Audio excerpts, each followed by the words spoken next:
ஒரு ஊர்ல ஒரு ஏழை அந்தணன் அப்படின்னா பிராமண சத்திரிய வைசிய சூத்திரன்னு 4 வர்ணம். அதில் முதல் வர்ணம் பிராமண வர்ணம். அப்போ ஏழை அந்தணர்னா ரொம்ப ஏழ்மை நிலை, பிச்சை எடுத்து வாழக்கூடிய ஒரு நிலை. அந்த நிலையில இருக்கக்கூடிய அந்தனர் சதா சர்வகாலம் பகவானையே நினைத்து கொண்டுதான் எல்லா வேலையும் செய்வாங்க.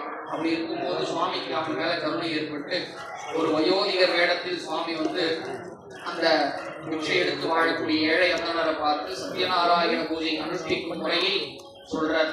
அப்ப அவரும் பக்தியோட மறுநாள் அவர் ஒரு நாள் உபதேசம் பண்றார். உபதேசம் பண்ண மறுநாள் அவர் பிச்சை எடுத்து கிடைத்த பொருட்களை கொண்டு தன் உற்றார் உறவினர் நண்பர்களுடன் ஆத்மார்த்தமா சத்யநாராயண விரதத்தை அனுஷ்டிக்கிறார். அப்படி அனுஷ்டி வச்ச உடனே சுவாமியினுடைய அனுகிரகத்தினால அவருக்கு வேணுங்கிற ஐஸ்வர்யங்களும் சகல சௌபாக்கியங்களும் கிடைச்சோம்.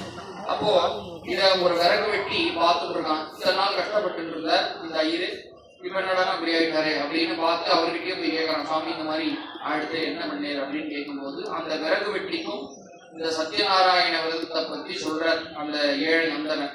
அப்ப சொன்ன உடனே அந்த விறகு வெட்டியும் தன் உற்றார் உறவினர் மனைவி மக்களோட இந்த சத்யநாராயண விரதத்தை அனுஷ்டித்து அத்தனை விதமான சௌபாக்கியங்களையும் புத்திர பௌத்திராதிகள்னா வம்சவிருத்தியும் ஐஸ்வர்யங்கள் அப்படின்னு பேரு. புத்திர பௌத்திராதிகள்னா சொத்து சுகம் வீடு வாசல், புத்திரன்னா குழந்தை செல்வம், அத்தனை விதமான செல்வங்களையும் பெற்று சந்தோஷமா வாழ்ந்தான் அப்படின்னு 2வது அத்தியாயம். சத்யநாராயண பரபிரம்மணே நமः.